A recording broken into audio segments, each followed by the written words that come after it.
Budget सत्र का आज 7वां दिन है और ऐसे में विपक्षी दलों ने मीटिंग बुलाई है और कल लोकसभा में पीएम मोदी की स्पीच टली और आज राज्यसभा में बोल सकते हैं प्रधानमंत्री नरेंद्र मोदी। बड़ी जानकारी आपको दे दें कि बजट सत्र का आज 7वां दिन है। विपक्षी दलों ने बुलाई मीटिंग और कल लोकसभा में पीएम मोदी की स्पीच को टाल दिया गया और आज राज्यसभा में बोल सकते हैं प्रधानमंत्री नरेंद्र मोदी। बजट सत्र का आज 7वां दिन है और लोकसभा में 2 फरवरी से राष्ट्रपति के अभिभाषण प्रस्ताव पर धन्यवाद पर चर्चा हो रही है। हालांकि पहले 2 दिन राहुल गांधी के भाषण पर हंगामा हुआ और जिसके बाद से स्पीकर ने विपक्ष के 8 सांसदों को निलंबित कर दिया था। तो वहीं बुधवार को 8 सांसदों के निलंबन के विरोध में विपक्षी सांसदों के लगातार हंगामे के चलते लोकसभा की कार्यवाही जो है वो 4 बार स्थगित हुई और शाम 5 बजे प्रधानमंत्री नरेंद्र मोदी धन्यवाद प्रस्ताव पर जवाब देने वाले थे, लेकिन विपक्ष की महिला सांसदों के हंगामे के चलते लोकसभा स्थगित कर दी गई और इसके बाद से पीएम मोदी का संबोधन भी टल गया। बड़ी जानकारी निकलकर सामने आ रही है कि आज प्रधानमंत्री नरेंद्र मोदी धन्यवाद प्रस्ताव पर चर्चा कर सकते हैं। ऐसे में विपक्षी दलों ने मीटिंग बुलाई है और इस खबर पर हमारे साथ हमारे मेहमान जुड़ चुके हैं। नवीन दुबे जी जुड़ चुके हैं और उनसे बातचीत करते हैं कि किस तरीके से देख रहे हैं, क्योंकि कल जो बजट सत्र था इतना हंगामेदार था कि 4 बार इसको स्थगित करना पड़ा। नवीन जी। अनीता जी, देखिए ऐसा है कि बजट सत्र में जिस तरीके से नेता प्रतिपक्ष को बोलने का अवसर मिलना चाहिए था, नहीं दिया गया। कल ये स्थिति कि प्रधानमंत्री जी सदन में आ गए और आने के बाद उनका तो तय था कि 5 बजे उनको सदन में संबोधित करना है, बोलना है राष्ट्रपति जी के अभिभाषण के ऊपर, लेकिन वो भी नहीं बोल पाए और बिना के तब तो हंगामा भी नहीं हो रहा था और सडनली लोकसभा अध्यक्ष ने स्थगित कर दिया सदन। अब आज 11 बजे तक ये था, तो अब आज प्रधानमंत्री जी जब राज्यसभा में बोलेंगे, बिल्कुल उनको बोलना चाहिए। प्रधानमंत्री है, जनता को उन्हें बताना होगा कि उन्होंने अमेरिका के साथ किस तरीके की डील की है, ये किया है, इसमें क्या सच्चाई है, क्योंकि अमेरिका के फ्रंट से जो चीजें निकल के आ रही हैं, वाशिंगटन से जो अनाउंसमेंट हो रहे हैं, वो तो दिखाई दे रहा है कि वन साइडेड डील है। अमेरिका ने अपने टर्म्स के ऊपर ये सारी डील की, लेकिन भारत की तरफ से अब पीयूष गोयल कह रहे हैं कि भारत के किसानों को नुकसान नहीं होगा। अरे भाई, नुकसान और मुनाफे की बात नहीं है, बताइए आपने क्या किया डील उसमें? क्या अमेरिका के कृषि उत्पाद भारत आएंगे या नहीं आएंगे? एक लाइन में सीधा जवाब देना चाहिए, तो गोल गोल जवाब हो रहे हैं। तो ऐसे में नवीन जी, ट्रेड डील को लेकर, चीन को लेकर लगातार विपक्ष घेर रहा है, तो क्या लग रहा है कि आज जो है वो कार्रवाई चलेगी, क्योंकि कल तो बहुत बार इसको स्थगित करना पड़ा? नहीं, देखिए ऐसा है, हंगामेदार रहने वाला है सत्र, क्योंकि आपको याद दिला दूं, यही 2G स्पेक्ट्रम के मामले पर भाजपा जब विपक्ष में हुआ करती थी तो मैं समझता हूँ 20 दिन संसद चलने नहीं दी थी विपक्ष, बिल्कुल भाजपा। और आज उसके बाद कोल घोटाले की बात कर लें या आपके FDI को लेकर 2012 में बहुत बड़ा विरोध किया था भारतीय जनता पार्टी ने, और आज उसी FDI की गीत गा रही है। तो इनका स्टैंड क्या है? सबसे पहली चीज तो प्रधानमंत्री जी बताएं आगे कि भाई वो FDI के खिलाफ उस समय क्यों थी भारतीय जनता पार्टी, अब क्यों उसके गीत गा रहे हैं आप?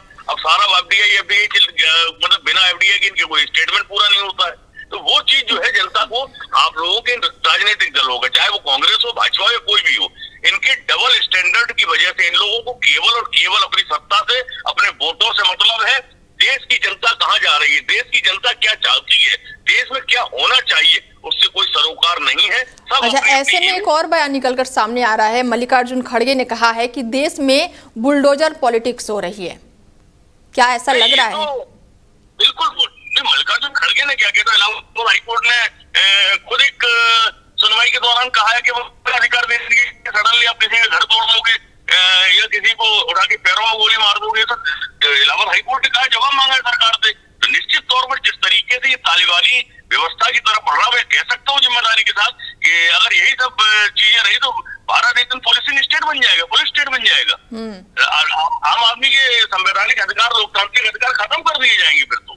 बिल्कुल, अब किसी को भी उठाएंगे और आप तय करेंगे कि कौन बदमाश है, उसको गोली मारनी है। ये न्यायपालिका का अधिकार क्षेत्र है, न्यायपालिका तय करेगी। बिल्कुल। और ऐसे में मनरेगा के नाम बदलने को लेकर भी खूब चर्चाएं हुई, मनरेगा एक्ट को लेकर चर्चाएं हो रही है, बहस हो रही है। उसको लेकर अगर मैं बात करूं तो क्या लग रहा है कि मनरेगा पर भी जवाब देंगे प्रधानमंत्री नरेंद्र मोदी? नहीं, निश्चित तौर पर उनका आके बोलना चाहिए। और देखिए ऐसा है, प्रधानमंत्री जी ने बहुत सारी बातें बोली है इस देश के साथ, चाहे वो सदन में बोली है, मन की बात में बोली है, चुनावी भाषणों में बोली है। लेकिन क्या उन चीजों को अगर हम तुलनात्मक अध्ययन करें तो आप ये महसूस करेंगे कि उन्होंने जो बातें बोली हैं वो सब खरी उतरी हैं, या उन्होंने जो वादे जनता से किए पूरे हुए? मुझे तो नहीं लगता उसमें से आधे वादे भी उन्होंने पूरे किए हैं।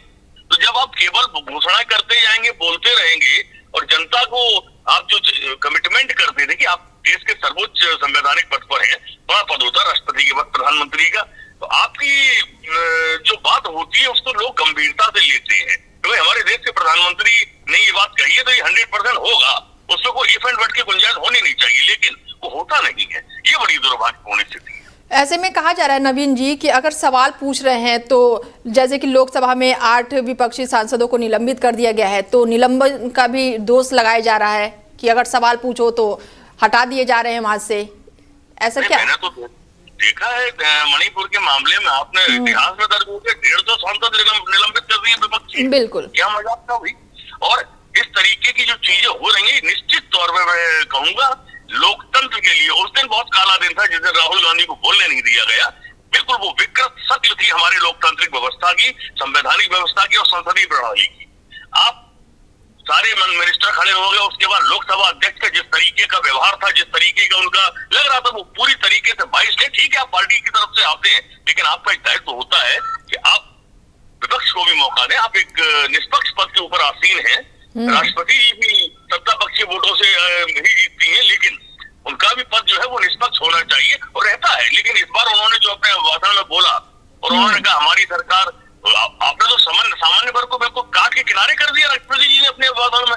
और मजेदार बात देखिए, वही समाज सर्वाधिक टैक्स पेयर है इस भारत के अंदर, उसके अधिकारों की कोई रक्षा की बात ही नहीं करता। बिल्कुल, ऐसे कहा जाए वो समाज।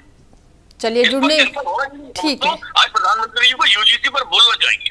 बिल्कुल, यूजीसी तो एक बहुत बड़ा मुद्दा है। अगर मैं उसकी बात करूं, चीन की बात पर विपक्ष लगातार घोरा ट्रेड डील पर लेकर घेर रहा है, मनरेगा को लेकर सवाल बहुत सारे हैं नवीन जी, जवाब अभी बाकी है।